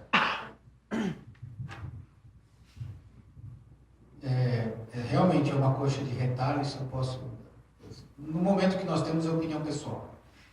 Não temos jurisprudência, não temos uma análise mais detida, nem do TST.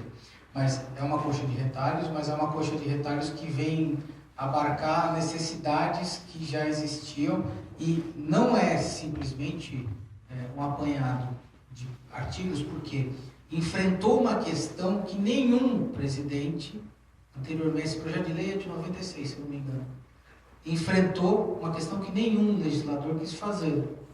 E uma delas, que é a mais importante, que eu acreditei que não iria passar, seria a contribuição sindical. Derrubando esse pilar de suporte para o sindicato, o que nós vemos desde dezembro é um silêncio absoluto dos sindicatos. É uma ausência de combativismo, eu consegui, inclusive, negociar para os metalúrgicos uma convenção coletiva sem PLR no ano passado. PLR zero. Coisa que em 20 anos eu não vi. Então, eu acredito que a intenção existiu. E eu pessoalmente, vou brigar pela aplicabilidade. Principalmente dos pontos que favorecem não a reclamada, mas sim o pró-negócio, o pró-atividade. Porque a atividade é a que gera novos empregos. Sem a atividade, ela em risco, você tem o caso do Citibank, que foi, aqui no Brasil é o que ele tinha o maior número de reclamações trabalhistas e somados a todos os outros países do Citibank, tinham mais número do que todo o resto do mundo. Então ele resolveu sair do país. Ah, foi isso só? Não acredito, mas o passivo dele era gigantesco trabalhista. Ingo Plöger, primeiro eu queria congratular ao alto nível do painel, acho que foi extraordinário, parabéns. Eu queria fazer duas perguntas. Uma aos senhores advogados, um pouco em função daquilo que o Schwark comentou em relação à importância de nós termos uma justiça de trabalho.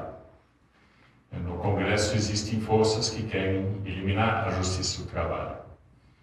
Se essas forças começarem a colocar um projeto de lei nesse sentido, eu queria saber da senhora e do senhor se os senhores estariam de acordo com isso. Estariam apoiando a eliminação da justiça do trabalho e incorporação ela na justiça normal. E eu gostaria de perguntar ao senhor, por sua apresentação muito brilhante, um pouco mais para frente, teremos trabalho, emprego, ou teremos uma remuneração por aquilo que a gente entrega, então por resultados. E aí tudo isso que a gente está falando aqui não vai ter valor nenhum, porque a gente está olhando uma remuneração por tempo e não por aquilo que a gente deverá entregar. Você quer começar, Victor? Eu acho que vai ser hoje o cenário para não... Nós temos umas leis que nos proíbem de pagar por aquilo que a gente entrega. Então, o Brasil, eu comentei isso no começo, o Brasil faz as leis para se empatar ao seu presente, em lugar de fazer leis para se preparar para o futuro. Eu não acredito que no Brasil cheguemos a esse ponto de remunerar pelo que se entrega. Tá? Vai ser um mix.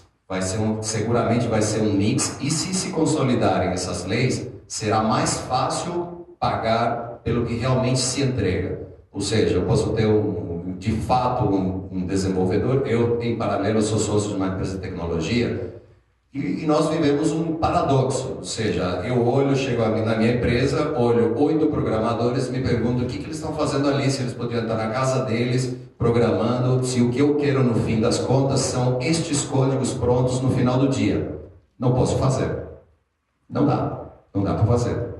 Então, se isso começar a se consolidar, isso por um lado. Pelo outro, eu olho para eles e falo assim, será que eles precisavam só trabalhar para mim?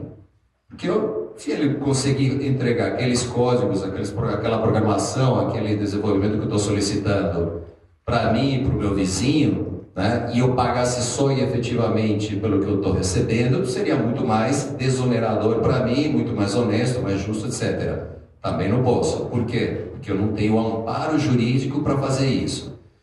Entendo que devamos migrar para este modelo, mas não vai ser tão rápido. Como disse, o vídeo ele é provocador, disruptivo, mas isso não vai acontecer, acho que não vai acontecer em 2025, mas vai acontecer em 2035.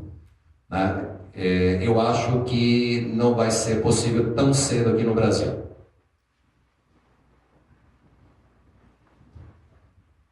Com relação à extinção da justiça do trabalho, eu já pensei várias vezes nessa hipótese, mas eu me pergunto por que existe a justiça penal, por que existe várias especializadas em infância e juventude, por que existe várias especializadas em direito do consumidor. Até uma razão de ser a justiça do trabalho. Ela visa a igualar as partes, né? Então ela visa a igualar o poder econômico de uma empresa quando vai contratar um empregado, nem sempre ele tem condições de negociar o contrato de trabalho dele. Na maioria das vezes ele tem que aderir a cláusulas já pré-estabelecidas. Então, a função da Justiça do Trabalho é uma função social. Agora, se ela exerce bem, aí já é outra questão. Então, essa é a função da Justiça do Trabalho, uma função social. Agora, nós temos uma questão ideológica. Então, quando eu advogo para cliente estrangeiro, eu coloco essa situação. Então, muitas vezes, eu tenho uma sentença em primeira instância que condenou num dano moral de 10 mil, às vezes eu falo, olha, nem vamos recorrer, porque nós podemos pegar uma turma no tribunal que vai entender, porque ideologicamente pode triplicar. Vamos tentar um acordo. Então, nós não temos uma questão, isso que eu acho que o Marcelo falou, ele tem razão, a gente não tem como prever isso, essa insegurança é muito difícil para nós advogados, nós sofremos com isso, porque a gente não tem como chegar para o cliente e dizer, olha, 2 mais 2 são 4, não existe isso, não existe isso em direito em geral. Então, essa questão, por exemplo, da tarifação do dano moral, o que o legislador quis? Ele quis dar essa segurança. E o que parte da magistratura veio dizer? É inconstitucional. Não, porque eles entendem que o princípio da dignidade da pessoa humana, ela está acima de uma tarifação. Agora, óbvio que a tarifação, ela veio para dar um parâmetro, porque as pessoas perguntam. Então, você chega com uma ação no escritório e pergunta, escuta, mas esse dano, um assédio, que hoje em dia é a pauta, certo? Um assédio, qual pode ser o dano? Vou te dizer, não sei. Pode ser de 10 mil a 500, não sei. Então, assim, é muito difícil. Agora, por outro lado, você pegar juiz do cível julgando uma ação trabalhista que a gente... Porque a parte processual, ela é diferente. Então, você tem regras processuais que elas têm que ser observadas. Então, se você transfere isso para um outro segmento da justiça, você pode, às vezes, prejudicar. Você pode ter valores até superiores. Então, eu não acho ruim você ter segmentado. Eu acho ruim você ter ideologicamente alterado a visão do que para que ela serve. Essa é a minha opinião. Antes da gente começar, eu perguntei para vocês quais que seriam os consensos. Foi difícil a gente, inclusive na conversa, encontrar consenso do que a lei realmente traz. A gente trouxe aqui a questão dos sindicatos, a gente traz a questão das horas extras, que aparentemente são 82%, então é um número que pode ser reduzido. Mas a gente também falou desses advogados que quando você vai não porta de cadeia, mas porta de poupa-tempo, que assediam as pessoas. Vocês acreditam que haverá uma mudança nesse perfil dos advogados? Exatamente aquilo que eu estava dizendo. Vai ser automático até por causa da prática. Então, queremos acreditar que o nível suba, mas principalmente o impacto para as empresas a limitação dos pedidos a coisas mais plausíveis e certas de provar. O advogado vai ter que fazer o trabalho investigativo que todo advogado deveria fazer. Não simplesmente distribuir uma ação, modelo, com base em 5 mil pedidos. Por quê? Porque ele vai sofrer aquela sanção. Agora, respondendo sobre a extinção da Justiça do Trabalho, tá bom, então vamos combinar, eu concordo. Vamos distinguir amanhã. A lei processual e a lei trabalhista não vai ser extinta. Não tem como, está na Constituição. Aí o senhor vai colocar para um juiz federal julgar uma matéria que ele desconhece, está acostumado a julgar milhões de processos tributários em valores muito altos. Talvez o remédio mate o paciente, porque ele não tem aquela especialização. Então, talvez seja melhor manter, porque ela não vai ser extinta. A legislação continua lá, os conflitos vão continuar existindo. Manter com as pessoas que já são especializadas, mas brigar por uma entrega jurisdicional melhor. E o que nós vemos no dia a dia é que os próprios juízes novos, já entrando no nosso amigo ali, os juízes novos, eles têm uma outra cabeça. Eles têm, inclusive depois da promulgação da lei, eles estão sendo muito mais duros com os reclamantes. Houve agora uma reclamação da Associação dos Advogados que eles estão acharcando os reclamantes para desistirem dos pedidos. De novo, isso vai no aspecto prático mais do que o jurídico. São anos e anos, eu já ouvi isso de um juiz, né? Cansados de ouvir mentiras aqui sentados. Ele falou para mim, eu estou aqui há 23 anos, eu só ouço mentira aqui o dia inteiro. Então, inclusive deu ferramentas para você punir aquele que está abusando do seu direito. Então, talvez esse seja o aspecto mais positivo dessa lei. E é o que mais está sendo aplicado nesse momento, desde o primeiro dia. Está sendo aplicada a sucumbência e custas. Talvez esse seja o aspecto prático que vai consertar esse desvio. O convite talvez seria também pensar que em 10 anos a geração Z serão os juízes. 10, 12, 14 anos, essa geração estará assumindo o papel de juiz. Como é que vai ser a cabeça dessas pessoas versus a jurisprudência? Eu acho que tem muita coisa nova para vir.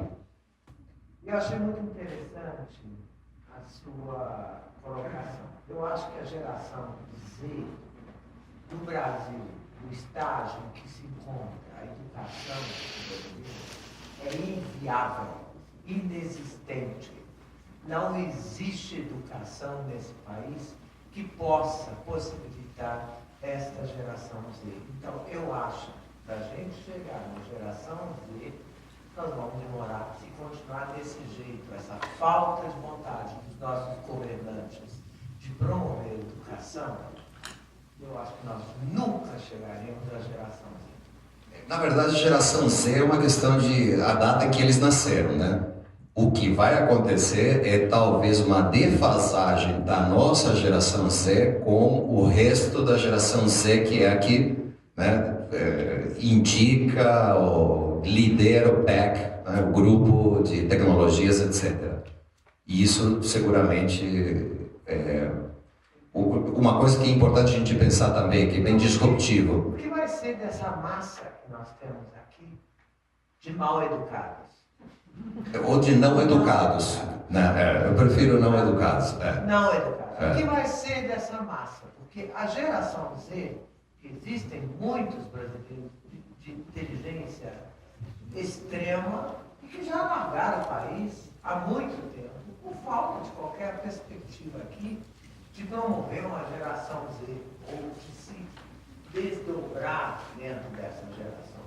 Mas muita coisa nesse período ainda vai diminuir o efeito até um pouco do Estado, né? Então, na hora que todo mundo tiver seus celulares conectados, última geração, acesso à educação, YouTube, a educação do primeiro mundo com legenda, basta colocar legenda, será acessível. Então, assim, por isso que eu digo, não acredito no caos, nem nessa explosão do mundo vai ser extremamente maravilhoso. Acho que vamos continuar como sempre foi, mas num novo cenário. Concordo com você, realmente a educação, sem dúvida, vai fazer falta. Mas haverá outros instrumentos para suprir esta geração que hoje nós temos que entender. Será que vai ser necessário ir para a escola? Acho que um segredo de um bom evento é terminar no alto. Então eu queria passar as considerações finais para vocês. Eu queria deixar mais uma pergunta, se tiver mais uma aqui. Né? Ok. Falar? Sim, claro. Foi uma coisa que vocês passaram um pouco por... meu nome é Raiza. Foi um assunto por qual vocês passaram um pouco rápido, não tocaram muito.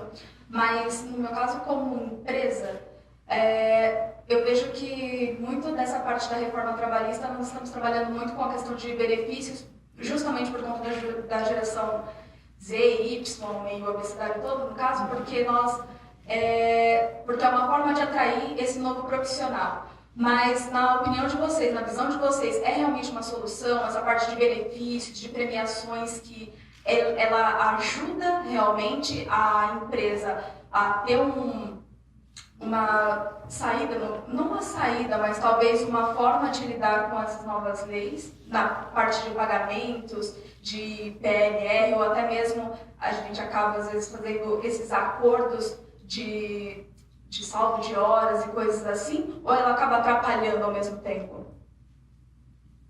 Não sei se ficou clara a pergunta. Eu posso dar uma opinião com relação ao que eu vejo nos departamentos de recursos humanos. Né? Atratividade. A atratividade de uma empresa 10 anos atrás comparada a hoje é bastante diferente. Muitas vezes, 10 anos atrás, talvez, o carro, a escola, a parte de benefício monetário chamava muito a atenção. Hoje tem mudado um pouco. Não estou dizendo que não, mas tem mudado um pouco. Muitas empresas estão aumentando sua atratividade mais por deixar claro o seu propósito e contratar pessoas em linha com o propósito da empresa.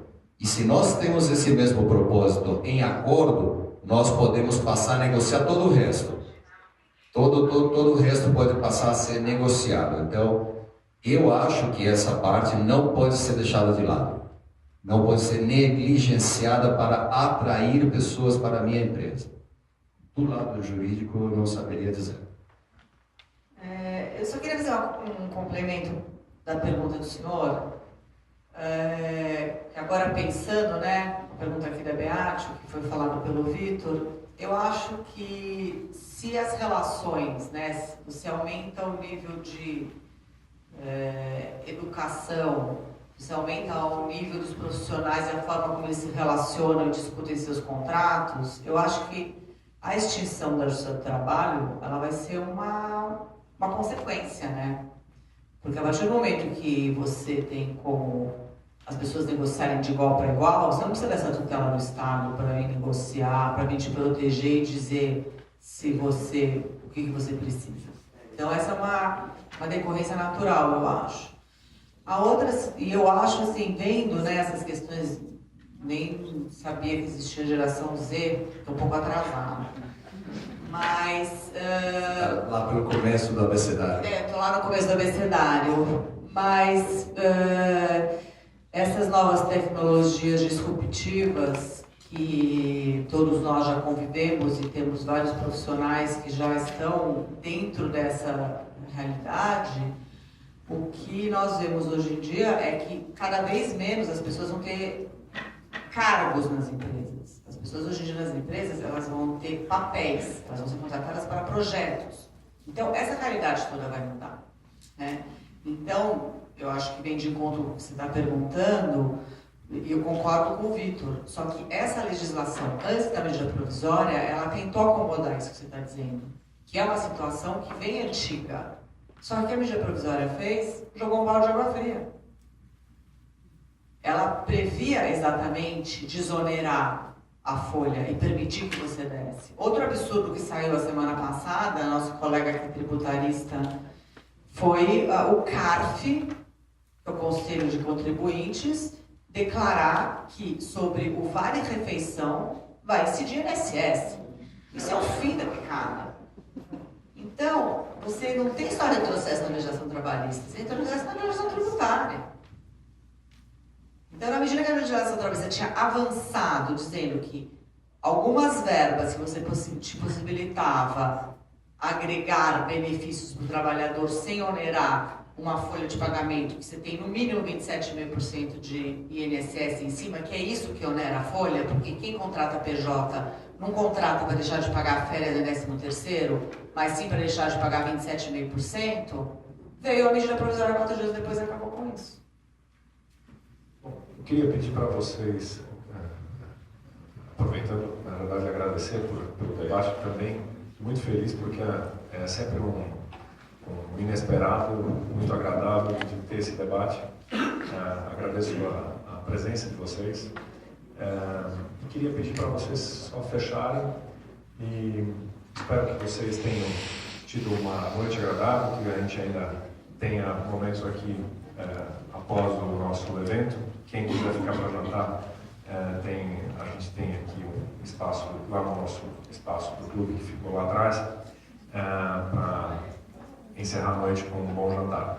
Mas, Marcelo. Eu queria agradecer a todos, espero que vocês não percam a esperança da Justiça do Trabalho, até porque senão eu vou ficar sem emprego. Não, brincadeira. Eu acredito que é uma evolução que tentou ser séria, que trouxe muitos pontos bons e que não dá para desistir ainda. Vamos batalhar para que isso mude todos os aspectos que o senhor citou. Obrigado. Também queria agradecer o convite. Acho que esse debate é importante. Tem muitas coisas para serem conversadas, né? Como foi colocado aqui, vários pontos de vista, porque terão vários pontos de vista. O advogado que disser que tem uma solução para um problema, que sabe tudo que vai acontecer, ele vai estar mentindo. E nós vamos ter que ver qual vai ser a acomodação do judiciário. Certamente trouxe importantes mudanças, eu acho que mudanças pontuais que vão trazer segurança. Eu acho a sua questão, né, da falência, a lei de falência é outra esfera estadual, mas essa questão do ex-sócio que se retira, que a vida inteira era aquele inferno, mesmo a sucessão de empresas, essas questões que eram questões preocupantes, elas foram já pacificadas. Eu acho que isso foi importante. Eu acho que tiveram várias questões que dá para as pessoas dormirem mais tranquilas. Outras vão ser acomodações, e a empresa, como sempre, vai ter que tomar uma posição financeira, que essa que é a verdade. Que caminho eu vou escolher? Eu prefiro ser mais arrojado? Eu vou contingenciar. Não, eu quero ser mais conservador e esperar ver o que vai acontecer. Vitor, antes de você fazer isso, eu preciso fazer um comercial aqui para o clube. Nós somos uma comunidade de aproximadamente 200 associados. Nós estamos abertos a novos associados. Eu acredito que a grande maioria de vocês não são sócios do clube. Esse é o intuito também desse evento. Ao longo do tempo, vocês não vão precisar preencher nenhum formulário, não se preocupem. Mas fica aqui o convite para vocês conversarem com a Magali, para saberem como se tornar, como se aproximar aqui do nosso clube. Adianto que nós não temos taxa de joia, nós temos uma mensalidade muito... eu acho que a mensalidade hoje é de R$170, por volta de R$180, sendo que para pessoas físicas, e sendo que uma parte desse valor é revertido em forma de um voucher que você pode consumir aqui nos restaurantes. Além disso, vocês recebem convites para responsável pelo carro autônomo. Ele já aceitou nosso convite para falar sobre a vida com o carro autônomo, e assim vai. A gente vai ter uma série de eventos interessantes e eu espero contar com a presença de vocês, de seus amigos, seus contatos. E agora, Vitor. Muito obrigado pelo convite, obrigado pela presença. Eu acho que meu recado final seria: já que vamos ter tanta mudança numa velocidade a qual nem nós estamos acostumados, né, cabe solicitar que o nosso papel seja cobrar dos nossos legisladores uma postura menos lenta, menos... Não, deixa assim, tentar mostrar para eles e cobrar deles mudanças num tempo mais rápido. Tentar fazer o que seria o ideal, né, que é preparar para o futuro e não só nos preparar para empatar no presente. Ok, muito obrigado. Então, agradeço a todos. Muito obrigado.